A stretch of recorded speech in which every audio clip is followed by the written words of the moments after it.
All right, time for some Defect, Ascension 5. We're going to go with a scroll box run. And always interesting. I'm not sure if these like correlate in any way, but yeah, I guess I guess some damage is probably good to start. Where we have a path into statuses that we're adding already with Gunk Up, and some weakness with Null isn't bad and the Dark Orb. So we'll give it a shot here. I think I'm a little bit late in getting this video uploaded. I was on a good pace, one a day there for a while, but unfortunately for me, between losing Defect, I think 5 runs in a row, and also yard work because the weather's been nice.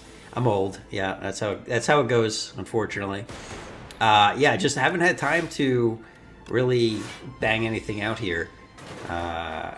We should be in good shape now, though. I think we're good. I was trying some stuff with Defect.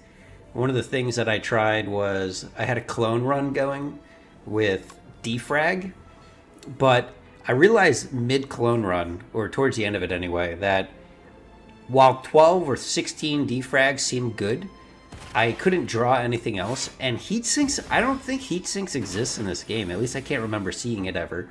So I had no draw, which was problematic. But ultimately, that ended up being in a loss because I think I got a hand of 5 defrags and just no draw and no energy. And I did have subroutine, but I didn't get it yet because it doesn't like upgrade to innate or anything. So it was tough, and that was disappointing. We also had a Voltaic run, which I was like, oh, this is going to be amazing. I got it from my first card. It was like the random rare I got. But sure enough, Voltaic in the first act is a curse. I don't think I got past the Act 1 boss on that. It didn't do anything. Now, we do play Voltaic more in the future.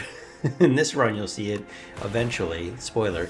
But it's okay when it's not like your first card. And it's very good if you've got a build that kind of goes into it. But I think one of the learnings on that was don't try to force a build. Like, you have to go with what card you're offered for sure.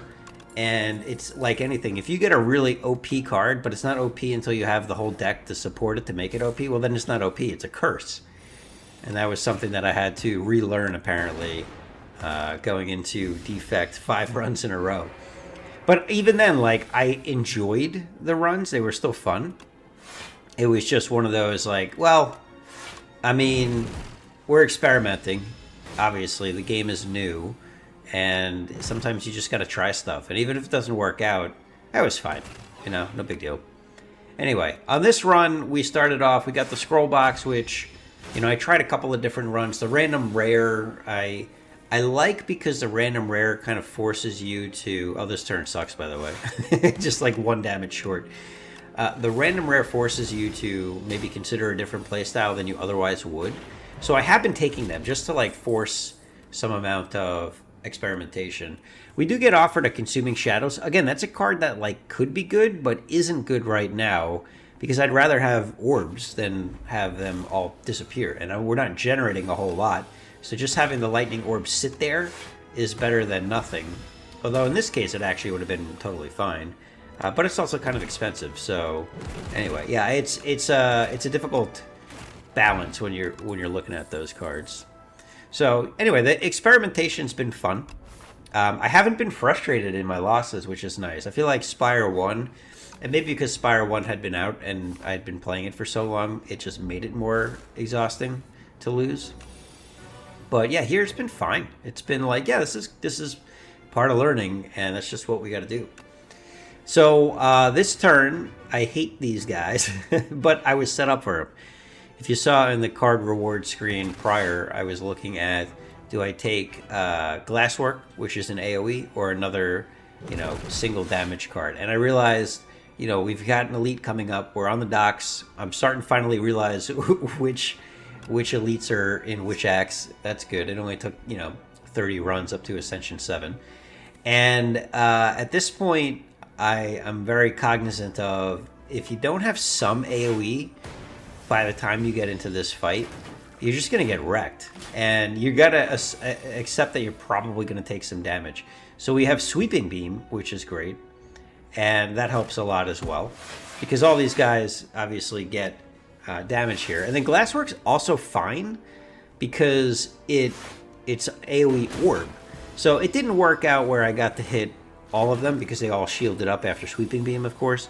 But on a turn like this, they all get hit. And then Sunder also is a great card early on, even unupgraded. Unfortunately, it couldn't take anyone out on like the first turn or anything like that. That'd be nice. If I had it upgraded, it would have. But still, it works out very well getting through this fight without too much damage taken. And yeah, it worked out fine. So a little debate in do I take damage or not here with plenty of options to do some damage. I opted against that. And yeah, we can basically, I probably should have dual cast first here. I do. Okay, I catch that in time. Good. And then, yeah, we get the kill. So easy enough to get through that fight. I clicked that accidentally. I should have waited until I potentially took something like Ball Lightning, which I think I'm going to take for some more damage. So a little mistake there, but, you know, it happens. Get excited clicking through things. Always check what your relic is before you click on it. There are times where if it's a toxic egg or any egg or something that upgrades your cards or affects your cards in your deck, you want to look at the card reward first. Now, I decided to go for another elite. This time we get Terror Eel, which is scary, but with 2 potions, I figure we can get through this okay. And with the Dark Orb, if we ever get to play it, we actually do a pretty good job defending here. And also with 3 Lightning Orbs now, between Ball Lightning, Zap, and just the startup, you know, we're going to get him stunned here pretty shortly. So in this particular case, I'm looking at maybe taking a potion here just to see if we get an option to get out of it. But alternatively, we can just get some vulnerable going here, and between Gunk Up and the Lightning Orbs, we can also stun them, especially with Glasswork, which is kind of nice. So it worked out. I think that was the right line after thinking about it a bit, because we get a full turn of stun. And then depending on how we want to play it, you know, we could play Sunder for 24, but I'm not sure it's the best play. I think in hindsight, I could have looked at Null maybe as an option and saved that duplicator for later. But we made the choices we made. Now here, I'm thinking about, do I want some focus, short-term focus with Focus Strike, or Capacitor seems good in general. Although there's definitely something with Capacitor that early on, I think it's better to be able to turn through your orbs. Because, like, Capacitor I like with Frost. But when you have Dark, ooh, Happy Flower. When you have Dark, you kind of want to spin the orbs a bit. All right, we get the Waterlogged Scriptorium, where we can make a card steady, which gives it retain. Or we can get 6 max, which is also not terrible. I am going to go for the steady, and the reason for that is we have a really nice deck to do some hard damage, and ideally, we can do that damage with vulnerable. So I'm very happy with that choice. It was, I think, the right choice, and it worked out well. It's really nice. You know, you don't often, as you can see, draw Sunder with your Beam Cell, which doesn't matter in this fight anyway. And I could have known that, and even knowing that, I still think it was the right pick, because it still helps with any other attack that's not Sunder. So in this case, I wanted to get my Dark Orb up front in case we get dual casts, which we did. And then we also have Capacitor, so we can start loading up on the orbs here with the next incoming attacks, Zap, etc. Mistake there, should definitely have played Beam Cell first. Well, actually, you know what? It didn't matter in this case, so holding it's also fine. But it's just annoying that we can't kill this guy this turn no matter what we do, which is unfortunate. And now, yeah, because he's blocked, max damage was taken, so we drop down to... yeah, one hit point. Now we get the Lightning Rod, which is a great card. I really like it upgraded too, but we have to rest here for sure. And it's going to help with what we were talking about before, the orb turning. And we get the same elites from the first fight, which is great, except we did not get nearly as good of a turn 1 here. No AoE options, no Sunder. We do have a Fire Pot. We do have a Block Pot, so we have some options here. I don't like colorless too much, although I suppose there are some colorless cards like Innate, not Innate, Dramatic Entrance that does damage to all, things like that. But after thinking about this, I was like, maybe I go with the Fire Pot route. And thinking about it, I probably should have played Beam Cell first. I'm not sure I could have avoided using the potion, but again, just maybe rushing slightly here and making some decisions. But it's good enough. We'll get the big damage guy out of here, and Sunder will take care of the guy in the back who's buffing up if I can draw that in the next couple of turns. We do get lucky. We get that Sunder, and I end up changing my mind on who I hit because I can, and the guy in the back is not doing that much damage. He's not doing as much as I expected, and we get some free hits with the Glass Orb, and got lucky with the Lightning Orb, so that works. And he's dead. So, yeah, this fight ended up going really well. Definitely, there's a nice synergy to this deck already between the Beam Cell, the Sunder. FTL's kind of nice with Sunder because it's 0 cost. And Hologram is helping as well, where you can just manipulate the deck a little bit. But in this case, I realized, I have enough damage. Let's just kill him. We get a new potion. And now we're offered Chill, another Lightning Rod, or Subroutine. And, I like Subroutine, but we only have 1 power, and we're not even always playing it. I guess Subroutine would make it where we always play it, especially upgraded.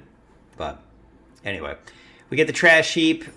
We get a interesting synergy with Regal Pillow and Dreamcatcher. So we're just at this point planning on doing a whole lot of resting. And while I like Hyper Beam, this is not the build where I want to do it, where I'm using a lot of orbs, despite having Sunder and things like that. So instead, we're going to go with what I would call the safer route and play the Dark Orb line, which 1 Lightning Rod is actually perfect here because it gets us the Lightning Orb where we want it to be. But also, Capacitor helps where we can just play more orbs and not worry about it so much. We're up against the Soulfish, which the thing to remember about the Soulfish is whenever he buffs, the next turn he goes intangible. He's pretty gross looking now that I think about it. I wonder if he's on the phobia list. But he also puts these statuses in your hand. Definitely, a boss where if we got Compact, I think is the card, where we could consider maybe doing something with turning the statuses into Huel or Fuel. Huel. I don't know where that came from. I've never had Huel in my life. Not sponsored, by the way. But if you want, give me a call. The thing is, for one, I didn't get offered that. But definitely, if you're looking at your boss, those are things that you want to consider because the beckons don't go away, which is annoying. And I thought about here: do we play the Dark Orb or do we wait? I decide to wait because again we can get dual cast, but again he's intangible here, so I got the dual cast, but I didn't get to play it. Also thought about playing the Degunked Up for 3 instead of 1. Didn't seem worth it for another status that I can't deal with, and instead we're just going to bide our time a little bit here. Just keep building up that Dark Orb, and whether or not we get dual cast matters less now because it's just going to do a lot of damage, even with a regular Evoke. So we could play Null here, we could pop it, and now we only have to do 38, which -9, even less than that. Use our little block pot, and we'll get out of here just fine here in another turn or two. Not the best next turn, but doesn't matter. Again, we're not going to take any more damage for the rest of this fight. Unless he goes, if he went intangible, maybe we would. But Sunder will close the deal, seal the deal, and we're off the docks. I like Ice Lance. I don't have any Frost. I like the damage. And I also like how it causes a whole bunch of evokes. So we're going to take that. I look at Clone, Pale's Tear, and Pale's Blood. So we've got Draw, Clone, or Energy, potential energy. And, I just don't see anything in my deck that makes sense to clone. Like, if FTL was 0 cost and always drew, like Flash of Steel, I would do it. But it doesn't make sense. So in that case, it's either draw or energy. And you know, like I found out with cloning the defrags, cloning just to clone is not a good strategy. I was like, oh, defrag, it's so hard to get focus. Imagine I had 16 of them. Yeah, not actually good, and it caused me to die, I think, on the third boss, or even before the third boss.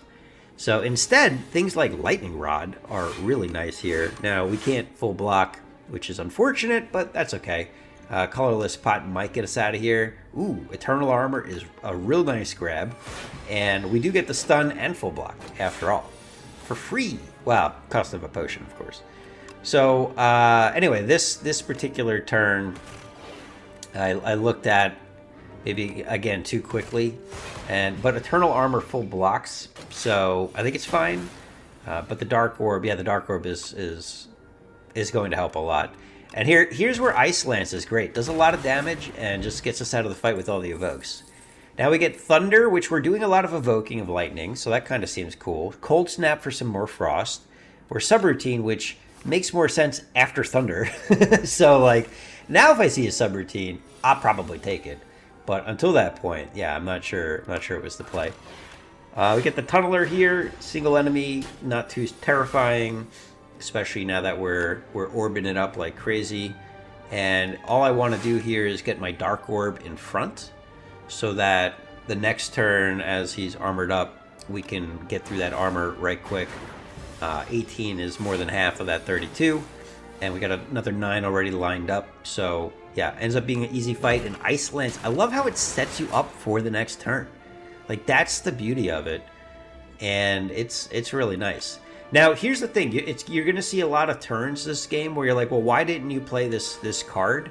It's because of Pale's Tears. We have to be thinking about that if we want to be safe, because we can get that extra energy on a more meaningful turn. Now, we get offered Compile Driver, which gives us that draw, and especially with the range of orbs, we might as well consider it. We get the Faux Shopkeeper again. I finally realized here that Snecko Eye with the question marks, I couldn't tell what the difference was. I don't know why it took me so long. It has no draw. Regular Snecko Eye gives you 2 extra cards. The Snecko Eye with the question marks does not. It just does the randomization, which there's certainly decks where that could make sense. And unfortunately, this isn't the deck because we've got a bunch of zero cost in it. Now, if we didn't have any of the zero cost cards, having the Ice Lance and Sunder and a couple of others, even without the draw, could make it worth it. But yeah, just not in this particular situation. So anyway, we get the Bull Bugs here, which is a fairly tough fight, but we get a nice Sunder usage here. Well, it was just shy, but it ends up being fine because, you know, Sunder... because we had Pale's Tears, actually. So that was, again, why you want to make sure you're being careful with your energy usage. And we get another Ice Lance, which is going to take out the guy in the front. And we can start working on the guy in the back. So Lightning Rod is going to actually give us block by evoking that forward Frost Orb. So in that case, you might say, you just said don't play cards at the end if you don't need to. That was very purposeful to get a little bit more block than we would have otherwise gotten, and yeah, worked out well. I think that's a nice little synergy between Ice Lance and Lightning Rod. Is if you've got a couple of Lightning Rods in play, which doesn't combine Lightning Orbs channeled by turn, and instead, another nice Beam Cell Ice Lance right there. Instead, it gives you 1 per turn for as many turns as you play it. So you might have 10 or more. A bunch of junk, although charge batteries may be okay here. Adaptive Strike is interesting. I had an Adaptive Strike run, but this is not the deck for it. It worked out as a first card. That was one where I could build around it as a random rare first card because it did so much damage. We get the Ghost Seed, which strikes and defends, get ethereal. We will snag that one. And then with that potion belt, I just grab one more potion and run out of pretty much the rest of my gold here. So I think with the health that we got, we should probably heal. We do have Regal Pillow, and again, we've got the synergy with the Dreamcatcher. And that was an interesting one because I got hologram that I wanted to buy in the store, and instead I was able to get an upgraded one for free. Kind of nice. Here we've got the Bug Slayer, and Extermination Technique seems like a better option because we've got Beam Cell with Retain, so I don't really need more Vulnerable. Immediately rewarded with a Vajra, so +1 Strength. We just like tripled or doubled the damage of that card, basically. 33%, 50% increase. What would it be? That would be 33% increase. Okay, well, maybe not that good. But we can increase this some more with the Stone of All Time and give 8 damage with Vigor on the first time you play it, which is incredible. And man, I would have loved to have drawn that turn 1. That would have given us a kill immediately, because now that card does 44 damage per play the first time you play it. Now I'm going to use the block pot here. At this point, I'm already thinking about, like, I just need to get to Exterminate. That's why I hit the guy in the back, not just because he was buffing. And if we hit that card, we get a kill. Now without it, instead I've got to just kill the guy in the back because he's doing so much damage. And with 3 energy, I don't have a whole bunch of choices, but Gunked Up should probably do it. Yeah, so with the strength that I get from Vajra, although I'm weak, so it's going to take 2 cards, right? Yeah, it's going to take Gunked Up, and that Strike Plus just barely gets us there. And we save a bit of damage in full block, so that was nice. Also, being weak is going to change our Exterminate capability. I'm looking for the card. I'm like, where are you? Also realizing immediately that maybe the deck's getting too big. So yeah, Glasswork is going to help with the block. And I was hoping maybe we could draw into that card. Opt for Shadow Shield instead of Glasswork because I just need to get to Exterminate and we get out of this without any issue. And there it is, 12 times 4. No weak anymore. Take it out and get a Data Disc. Another beauty for us. +1 permanent focus at all times. You gotta love it. Iteration is definitely pickable here now that we've got Gunked Up.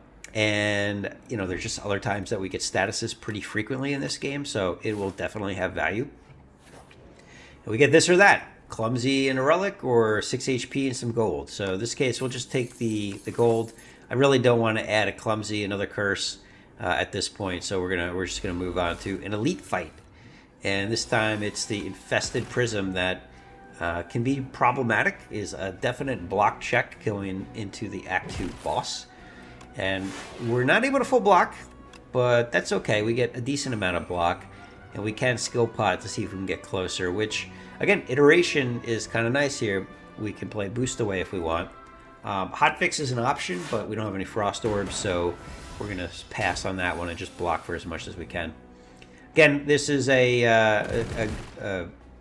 enemy that when you hit him, you get 1 energy, so you generally want to play your attacks first. And another turn where we're just going to take a lot of damage, and I immediately am worried once again that, like, we're gonna die, aren't we? I always feel that way against this guy. Exterminate, though, will definitely do some good damage for us. The question is, can we get to Beam Cell? The answer is no. So, unfortunately, we're not able to do that, but we are able to play some more block cards thanks to the Cure-All Potion. And, you know, with that many Lightning Orbs, I figure we might as well get the Thunder down instead of the full block. That'll hopefully get us out of the fight faster. And yes, Ice Lance is going to help us do massive damage. And this guy's dead ski. Not bad. Get a Fortifier Potion, Gambling Chip, Spinner, Skim, and Barrage. And I really like the idea of some draw. Spinner is cool, and I like Spinner, but it doesn't really help against the boss that we're going up against. And, I mean, it does, but, like, I'm thinking Dark Orb is going to be the solution. We miss out on Runic Capacitor again. I have yet to be able to buy that relic.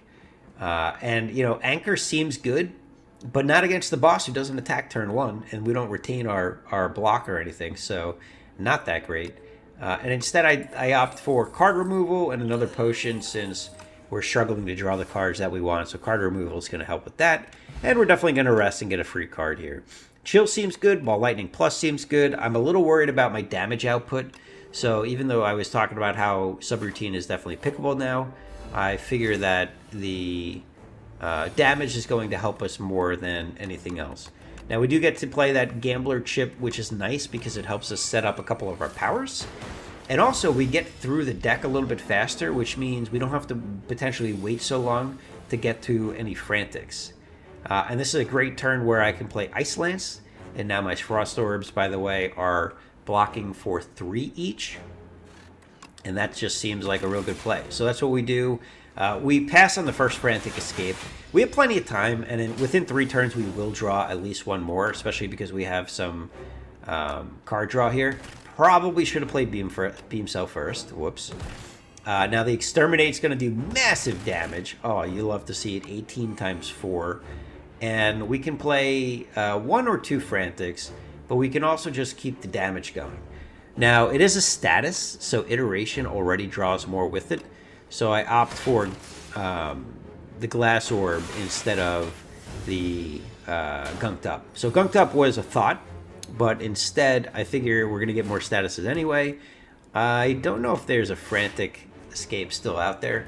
And we play one of the 1-cost ones to just move back now while we're on a general setup turn anyway while he buffs. So Ice Lance to save us once again, and we get a full block out of that, which is awesome. Only real option here is to play Gunked Up, so that's pretty obvious. And it turns out we're doing a lot more damage than I'm expecting, although all of a sudden I get a little bit of panic as we need to Frantic Escape here, but totally fine. We can do that.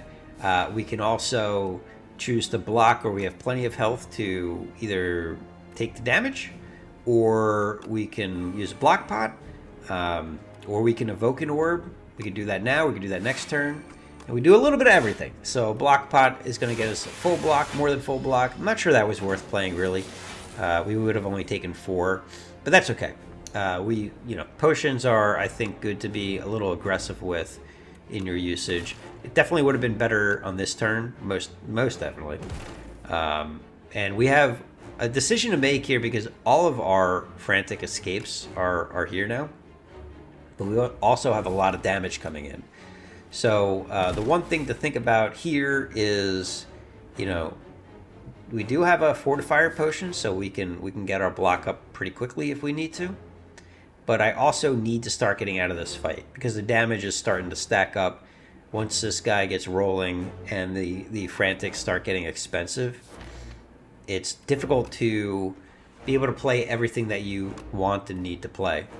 Now, because of that, I'm highly debating just doing 16 damage and blocking for a bunch and not full block. And that's fine. I think that's fine because we've got 2 steps away. We did end up getting another Frantic Escape back, which I didn't expect. And with that, we're basically able to get the kill at this point. Between Sunder or Ice Lance, it honestly doesn't matter too much. Yeah, we're 2 off. So next turn, he's dead, and doesn't matter what we do. Good fight. Get to Exterminate for the kill. And overall, I'm pretty happy with how that went. We get an Echo Form or Ice Lance. I think Echo Form, if we can ever play it, which, to be honest, it is a hard card to play, we should be in good shape. Sigh, it seems great. Sigh is a card or a relic that gives you 7 block at the start of every turn. And, again, I just feel like I don't block well enough. Great fight, great turn 1. We get to do multi-kill here, turn 1. You love to see it. And we're offered a Glasswork Plus, which is nice block. And the Glass Orb is also really nice. Foul Potions for sure, with a Potion Belt all day. We'll take that. And now we want to make sure we're headed to a shop at some point in the near future. Then we get Ranwid, the Elder, which is funny because the top 2 options are the same option. Foul Potion is 100 gold. 100 gold gets a relic. Okay, doesn't matter. Definitely looking to improve a skill here. Hologram Plus is a great pick because it's a card that we're going to be playing all the time. I guess there's an argument for Charge Battery and really anything, but Hologram Plus is more likely to be played, and 7 block makes it even better to play. So that was why I opted for that. Gambling Chip is kind of nice here. We can get rid of some of our weaker block if we want.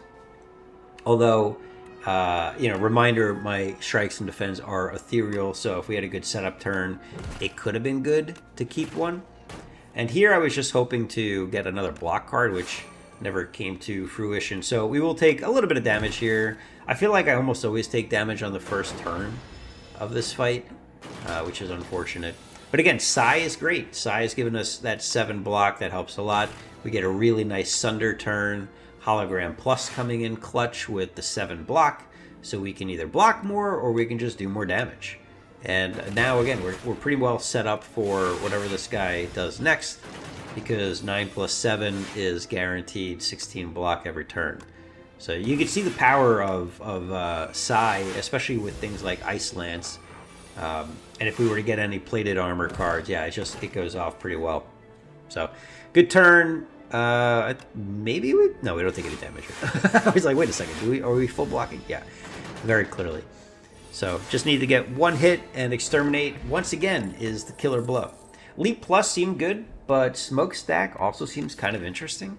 However, Skip is totally fine here. We're not generating that many status cards, and it's only when we generate a status card. So even though it seems like it's a synergy, it's really not here. Leap Plus, though, with 12 block, kind of interesting. But with Psy and our upgraded hologram and some other stuff, the Frost cards, I think it's a skip. I think that's the right choice, and we get to move on.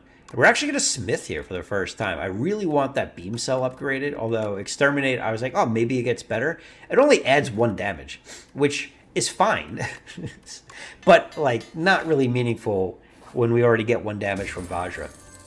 We get a Ripple Basin, which is fine, whatever. Doesn't really do all that much. And we get to fight the Toad Warrior here. Once again, we get a nice turn 1 with Beam Cell. And with Sunder, this is very, possible to play. But again, I kind of would rather just full block. So we'll get some orbs going. The Lightning Rod, I think, is a better choice than Ball Lightning for the longer term. So that's what we play. We get Ice Lance immediately. Again, I love this card. This is fantastic. Question is, do we Beam Cell it or not? And the answer is maybe.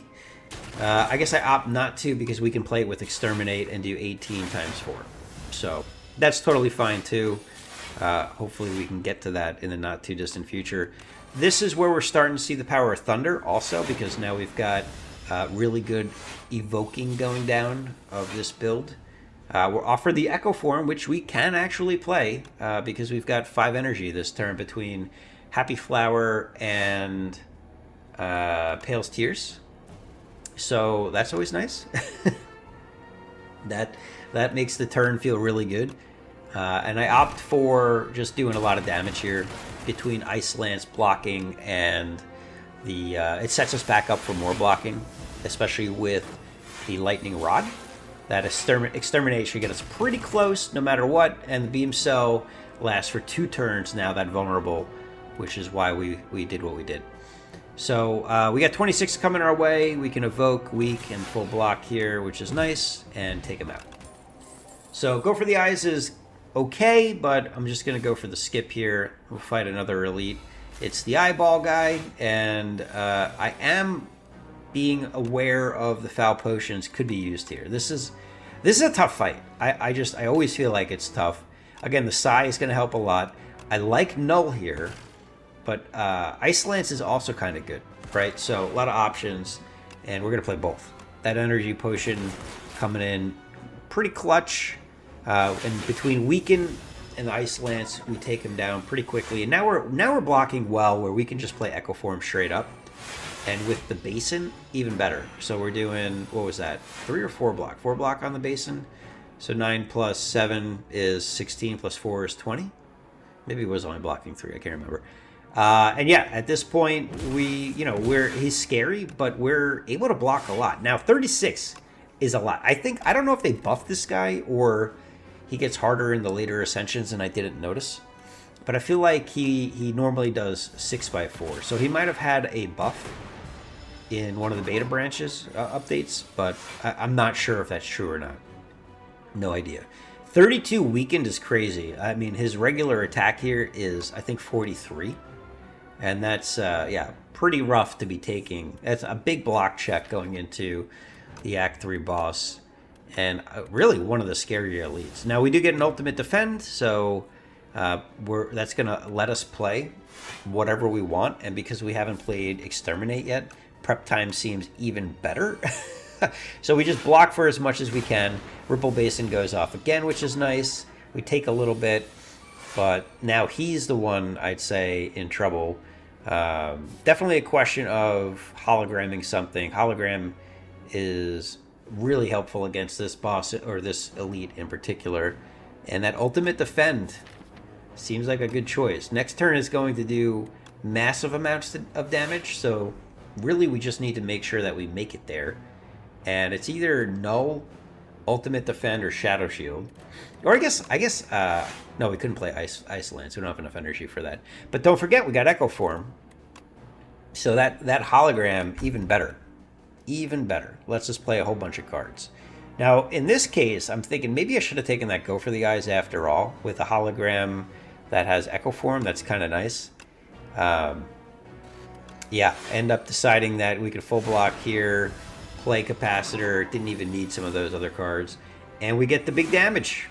Beam Cell is 30 times 4 between the strength, oh, wait a second. Oh, that's right. I had to do some math here because we lost the vigor from prep time, and I think doing the Beam Cell first, spending the prep time vigor on that wasn't ideal, but it was more than I would have done.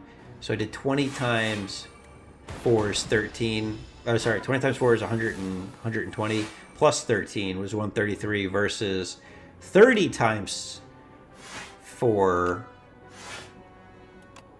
I'm losing my mind here. Wait a second. It's the same. It's the same, except it's a little bit more efficient to play the beam, so I'm pretty sure. That's what it came down to. So, yeah.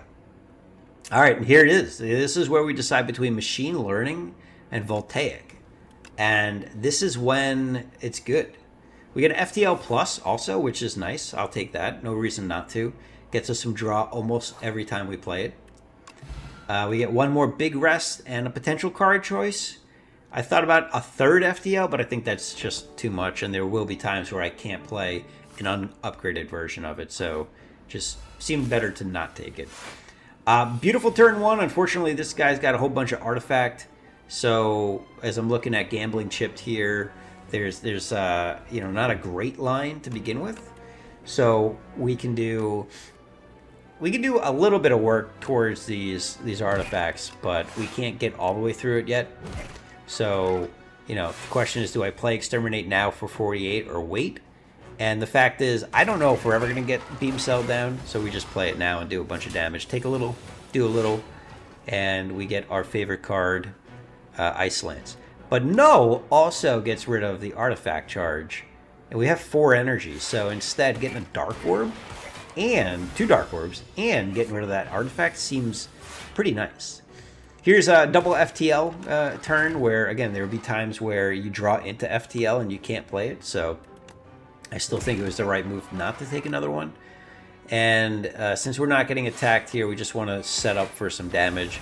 Thunder was a choice. I'm not sure that was better than Ball Lightning as I look back on it, but that's okay. Again, we can do a whole bunch of damage here with the Dark Orbs. Unfortunately, we're also likely to take a whole bunch of damage here with 40 incoming and not a whole lot of block in the hand. Also, no Frost Orbs that we can work with. So, I think with no potions that block for us, there's just no way to not take damage. Now, the only thing we could do is not take any attacks and block for 4 more, which, by the way, dual cast counts as a skill, so we could do that. But I'm really just hoping to draw something more useful than any of this. And if we're going to do damage here, I figure we might as well play dual cast. Yeah. So, yeah, we're going to take a whole bunch actually. But again, we got Regal Pillow, and we're incentivized to play it, well, rest, because we have the Dreamcatcher as well. So we might get one more good card, and taking a bunch of damage here is actually mostly fine. And in this case, we might as well throw down some Lightning Rods, and I think, we're full blocking the burn damage already, so the question is, do we wait for dual cast, or do we just pop the damage now? And I figure, you know, we can get 66 damage done pretty quickly. In fact, it's more like, what, 58? Well, I guess that's not true now that we're looking at... we've got the 45 coming our way, and he's got 11 armor. So double dual cast. Here's where we need to do some math. Does double dual cast of, you know, a one more focus lightning rod get us there? Well, let's do some actual math. So you'll see that we need to do 77. And I think that between the dual cast, the double dual cast, the lightning orb, and gunk up, we actually can just barely get there. Because sweeping beam will take us over the edge. Or actually, we didn't even need sweeping beam. So good fight. We got strawberry, a couple of card rewards. Turbo Plus, kind of interesting. Cold Snap, kind of interesting. Reboot, also useful because it's a form of draw. Shatter is okay, but often I want to keep my orbs. So if Shatter was Fission from Spire 1, I might take it. Instead, I decided to go for Reboot, just to, on occasion, you know, maybe get a little extra help. And oddly enough, I take the Cold Snap because I realize I don't have that much more energy to work with, or not energy, Frost Orbs to work with outside of Ice Lance. And this seems like a good place to potion up as best we can. We could even remove one more unupgraded Strike. And we got just enough for Hotfix, which we will take. Hotfix, not that bad with Frost Orbs. And we took it because it brought us to 0 gold. We get a full heal Lightning Rod Plus. I will take that. 7 block is kind of nice. I wish my Lightning Rod Pluses, or my Lightning Rods, were already upgraded. And we go into the Queen fight, which is a, you know, not a terrifying turn 1 for us. We only have to block 18. Again, do we want to play Exterminate now or save that for later?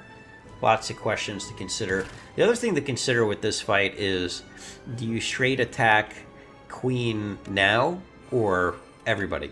Or the Torch guy, right? Like, where to focus. I opt for doing a bajillion damage with Flex Exterminate rather than trying to wait for a Beam Cell. Because remember, Queen will weaken us for 99 turns here, which is basically forever in the very near future. So yeah, we're gonna just play the Exterminate now, and that's totally fine. And then back to like focusing on an enemy, depending on how your deck's set up. Number one, if you're heavy on the AoE, then it doesn't really matter. You could just AoE everything to death. But then if you're actually like here, I keep doing AoE. I feel like I might as well. It just seems quite good. But in other instances, there's like a point of return changing. Ooh, Eternal Armor. I forgot I bought that at the store. That's really nice, by the way. Let's get that down for sure. Where if you do enough damage up front, like if you're super bursty up front, then kill Queen. But if you're not, there's this inflection point where the Amalgam Torch starts, or Torch Amalgam, whatever he is, starts to... He's a slower scaler because it takes so long for you to get debuff from Queen, and then she starts buffing him, that, you know, I'm debating, do I wait for him to get buffed up, or do I just take him out? But if you take him out before you're set up, Queen buffs herself very fast. She does 7x5, and then like 9x5, and then 10x5, whatever it is. She keeps buffing strength. Whereas like right here, I think this turn is where you start making that decision, because 16x3 is where it starts getting harder to block, right? And because of that, I'm like, maybe this is the Gambling Potion turn. And, you know, we get a Hotfix there, which is going to help quite a bit with our Frost Orbs, especially if we're going to evoke them. And you can see that because we're frail, we're not blocking for a lot from any of these cards. So I think this is a good choice. But this is where it's like, okay, if it's going to take this long to kill, definitely I think you focus on the Torch Amalgam, because you've got to get all your cards set up. And once all your cards are set up, then it makes sense to kill Queen, right? Well, then it makes sense to just finish killing the Torch Amalgam and then kill Queen. So I do think that's a part of the fight that you've got to work through in your mind to say, like, okay, does it make sense to kill this guy or not? And she's going to buff his strength again, unless I can kill him. And ideally, we don't kill him this turn. We kill him next turn because she buffs his strength again. We don't have to do a ton of damage to him, and we can also start doing damage to her. So that's the plan. And I think that's where or maybe it's next turn that we kill him, unless we get lucky. Yeah, that's right. Well, quote unquote lucky, unlucky actually, because now she starts attacking. It's kind of like the frog parasite fight, where you ideally want to stun him or break him up, where you can hit the stun guys a couple of times before they get a turn right away. So kill him with some energy left over versus having to start fresh on that fight. But at this point, Queen, not that scary already, because we're turning orbs, we're fully set up, we got Echo Form, we got Thunder, and even though we have Frail, we also have Voltaic, which, by the way, with Echo Form works. So it's gonna channel 5 lightning here, and then it's gonna say it channels 5 lightning again, but if you count, it's 10. And I mean, that's basically all we needed to do to get out of here. And it doesn't even matter what I play at this point.